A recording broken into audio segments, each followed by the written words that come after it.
We're breaking down the NFL quarterbacks as we get ready for NFL training camp. Officially, everybody will be in by Friday.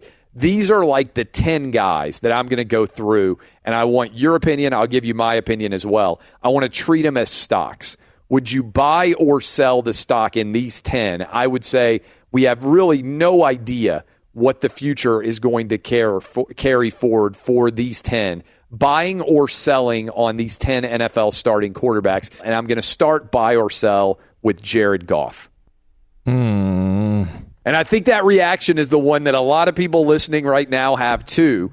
You have to give him a 5-year contract at a, $25 million plus dollar figure. You are an NFL GM. Are you buying or selling Jared Goff? And I'll give you my answer. I'm not sure. Like, I don't have any real clue because I'm not sure how much of Jared Goff is Jared Goff versus the brilliance of Sean McVay.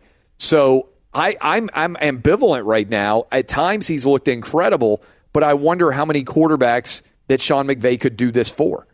See, that's where I am. And then the question is, am I the GM of the Rams, meaning I still have Sean McVay and I can keep that pair together? Then, yeah, I think probably so, unless Sean McVay says, hey, go get me somebody better. But if I'm somebody else where I'm not necessarily as certain about my head coach long term, that's where the trick comes in, and that's where I'm not sure I give him big money on the open market somewhere else. Let's pretend right now that you are the Miami Dolphins, right? I mean, the Dolphins right now have as quarterbacks Josh Rosen and Ryan Fitzpatrick. Total uncertainty about what their quarterback of the future might be. If you had the opportunity to wipe that team, those guys off the roster, which you would, they haven't given up a lot for them, and you could give Jared Goff a 5-year guarantee, would you do it? So I'm going to do this for every team going forward, but use the Miami Dolphins basically as a baseline. I'm not trying to pick on Dolphin fans. Might seem like it because you haven't had a quarterback since Dan Marino, but I'm just saying use them as your baseline NFL team. You given a 5-year contract to Jared Goff if you're the Miami Dolphins? Definitely not. And I'm also not sure about Brian Flores. We'll see. But we don't know anything there. There's just too many things out there for me to hand him the keys. If you're a great quarterback, it doesn't matter who your head coach Very true. is. That's right. Well, look, nobody's saying Jared Goff is a great quarterback. I saw him as a bad quarterback, and then I saw him as a pretty good quarterback, but I think that the coach and the scheme had a lot to do with that. Would you give Cam a 5-year deal to be your quarterback of the Dolphins? Cam Newton? Yeah. Yes. I'm not sure that I would. I'm reticent, but yes. Feedback that is not always fantastic is when your Madden football ratings come out. If you're just waking up with us, there's 5 people at the top of the list with Madden that probably there's not a lot of question about, right? Number 1 overall player in the NFL at the quarterback position, according to the newest Madden ratings, Patrick Mahomes. Then you go to Tom Brady. Then you got Phillip Rivers. Then you have a tie between Andrew Luck and Drew Brees. From there, Russell Wilson, Aaron Rodgers, Matt Ryan, Ben Roethlisberger. I think most of those guys, there's almost consistency about. We go to Cam Newton, and then I think we get into a lot of uncertainty. Baker Mayfield. My hypothesis here as we go through the remainder of the quarterbacks is I'm saying if you were the Miami Dolphins, who do not right now believe that they have a future franchise quarterback, let's assume Josh Rosen's not going to pan out. We know that Ryan Fitzpatrick has not got a lot of years left no matter what. Would you give these guys 5-year contracts if you were the Miami Dolphins? I'm just using them as a proxy for a team that definitely needs a quarterback and probably doesn't have one on its roster right now. Okay, so we both said no on Jared Goff. I said no on Cam. You said yes. Yeah, let me say something about that because I was sitting here thinking about that during the break. He was drafted in 2011. He is 30 years old, just turned 30 years old. Yep. Which is not old for a quarterback usually. Yeah, remember we actually discussed this on the show years ago about how 29 is accepted where you're supposed to peak as a quarterback. So he's a little past that, and he's dealt with more injuries than I think people realize. I mean, he's had back problems. He's had neck issues. Shoulder. He's had leg issues. Shoulder, that's right. He's taken a beating. He was sort of the poster child for trying to protect quarterbacks because he, kind of balked at it with some of the hits he was taking on Monday Night Football a couple of years ago. So I am torn. I think he might be the toughest call for me because I know what he can do, but I also know I don't know how much longer he can play just because of how beaten up he is. So I'm going to stick with yes, but I'm by no means comfortable about that. All right, I'm a no on Cam. Baker Mayfield, I'm a yes. Oh, yeah. 100%. You are, I assume, as well. Deshaun Watson. He's a yes for me. I mean, he was my favorite guy in that draft. I thought he should have gone number one. I certainly thought he should have gone over Mitchell Trubisky. He's another guy where it just depends. Some of these we have to throw a situation out and just look at it from the team perspective. I know what Deshaun Watson's capable of. I also know he's probably going to throw a couple potentially to the other team, but I would definitely pay for Deshaun Watson. I think Deshaun Watson's a yes. I'm a little bit nervous about the injury situations, and maybe that's partly because they can't protect him, but he's torn an ACL in both legs. And that does make me a little bit nervous. But when he's healthy on the field, I believe in him. So I would go yes. I think he's worth the risk. Carson Wentz, and by the way, I think it's crazy that Carson Wentz is this far down on the list. Yeah, that's nuts. Has to be based on health. But I think Carson Wentz has the potential to be a top 5 quarterback. A no-brainer yes for me in terms of signing him. Yeah, I had him just outside the top 5. I might have had him number 6 last year when I ranked the quarterbacks. And yeah, the injury thing is the only thing that might scare you off. But, I mean, it's ridiculous that he is being discussed in this particular list. What about Dak? Because this is basically the decision that the Cowboys have to make. I know. I'm not a Dak guy, even though I love the intangibles. I think he's a winner. I love his character. I love everything about him except for the fact that I just don't necessarily believe in a consistent ability from Dak Prescott to throw the football. And that bothers me. He misses some throws that he should not be missing. He makes some plays for you, but I don't think you win a Super Bowl with Dak Prescott as your best player, and I think your quarterback should be your best player. Yeah, I'm with you. I don't think I could commit for 5 years to Dak. Now, the Cowboys may end up doing it.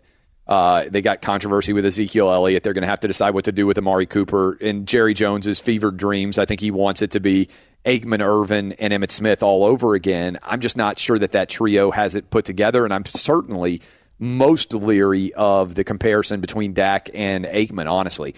So I think we're both there. Kirk Cousins, I think I would do it.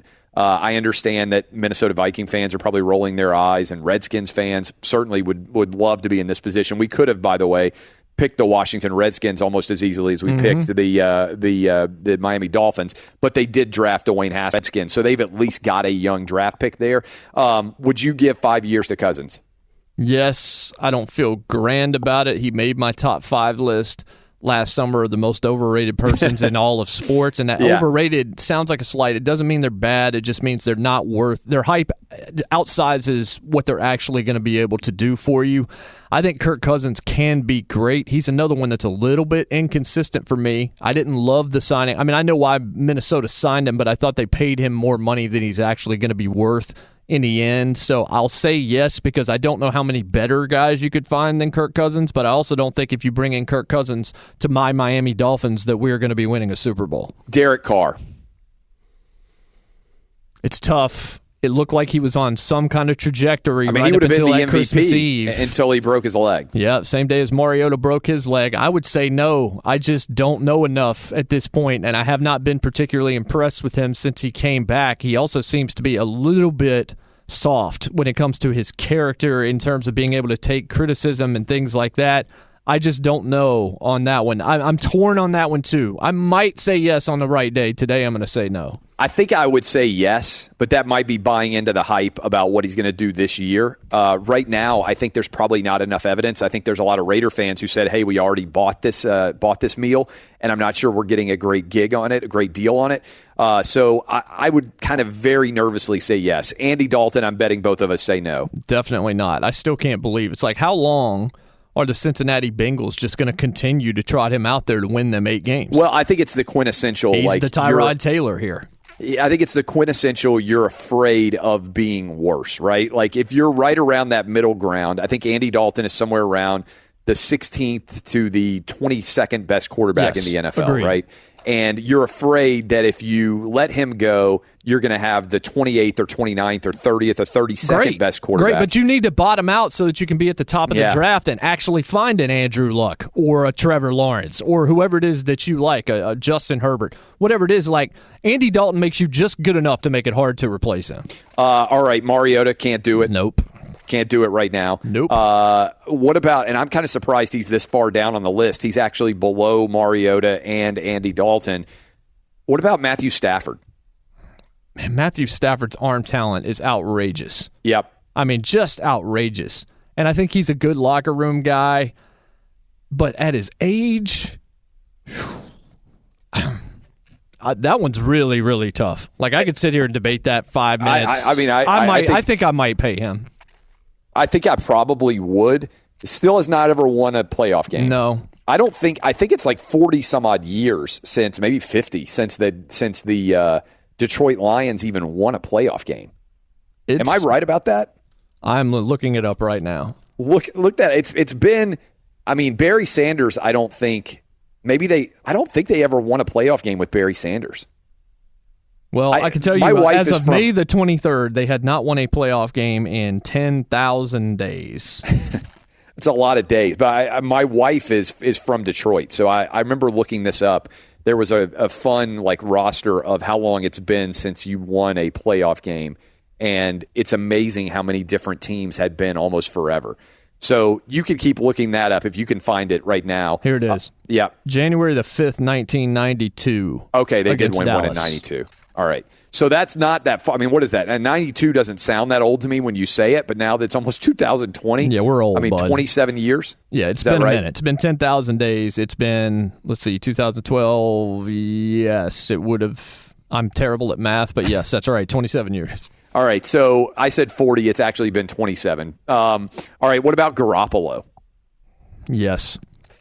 I don't think I would. I don't know. Look how long I just had to pause to think about that. I don't know. I need to see more. That's the only thing, because we saw him come in. I don't know if the league's going to figure him out or if Shanahan's going to make him look better than he is. He might be a Jared Goff, honestly. He might be another one of those kind of guys. And the same way I feel about Goff might end up being the same way I feel about Jimmy G. Plus, he's coming off a pretty bad injury. I just need to see more from him. So maybe I'll pull that back and say no, because I don't know enough to hand him the keys. What about Foles? I think that Nick Foles is a backup disguised as a starter. He has a great Halloween costume. I would not pay him. I would not pay him. Okay, so here are the last guys on the list. Lamar Jackson, I would not pay. Jameis Winston, I would not pay. And Mitch. This is crazy. If you're a Bears fan, Mitch Trubisky is rated in Madden below Jameis Winston, Lamar Jackson, Nick Foles, Jimmy Garoppolo. I mean, that's a pretty rough spot to find yourself in, right? Yeah, I could see him above a couple of those guys, but not a whole lot. And so we agree that you wouldn't sign any of those guys either. No, I don't think so. You're talking about a 5-year deal to really either set your franchise up or set it back. And you're talking about $125 million, basically. I mean, $25 million a year. I mean, none of these guys are right now Russell Wilson caliber where you're getting well over $30 million. They're not top 10 guys, but the market value for veteran quarterbacks who are outside of their rookie deal is going to be $20 million plus. And so, I think that's really the decision that a lot of these teams are going to be faced with, right? Like the Dallas Cowboys have to decide, what do we do with Dak? The Tennessee Titans have to decide, what do we do with Mariota? The Tampa Bay Buccaneers have to decide, what do we do with Jameis Winston? Some of these guys are still young enough where their salaries are not up for bid right now. But for Mariota, for Winston, and I would say for Dak, all three of those guys right now, this season coming up is worth probably $150 million to them, right? Because if they come out and any one of those three has a electric, outstanding season and leads their team into the playoffs, again in the case of Dak and Mariota, for the first time in the case of Jameis, they're going to get huge contracts, right? I mean, the first 4 years won't matter. We live in an era right now where if you perform at the right time, right as you're coming to market, then those teams, the Tampa Bay Buccaneers, Tennessee Titans, and the Dallas Cowboys, are all going to try to get deals done and get deals done for big-time dollar figures. Now, with Jameis and with Mariota, there's maybe not as much pressure on the team because they can always franchise. Yep. They have to give a lot of money for 1 year guarantee, but they can say, okay, we want to see you do it for multiple years. And certainly I would imagine both Jameis and Mariota are going to sit around and say, no, we want to be paid right now what our fair market value is, and it's a multi-year guarantee. So I do think that's going to be an intriguing storyline to follow as we move into the NFL season. But I think just by running through that list, which again was based on the Madden rankings, you kind of get a sense for how much uncertainty there is once you get outside of basically like the top 10 guys. There's not that many teams that feel very comfortable about their quarterback situation. Now, let me ask you this question. Where would you put Kyler Murray? I'm talking, I know we haven't seen him play a single down in the NFL, but where do you believe in Kyler Murray in terms of if you had the opportunity to pay him knowing what little we know right now, which is just what we saw in college, where would you put him? I would put him down around, the bottom 5 of that list. Okay. I mean, I just the problem for me with Kyler Murray, I love Cliff Kingsbury and what he's been able to do offensively. So I think he's in the perfect system. I just really wonder and whether a 5'9" quarterback is capable of dominating in the NFL. And that might be an unfair statement, but I mean, I look towards history oftentimes in trying to project guys as to who they can be, ceilings and floors. And Johnny Manziel looked like, as much as I loved watching him play, he looked tiny on the football field, and he's faster and has a bigger arm than Doug Flutie.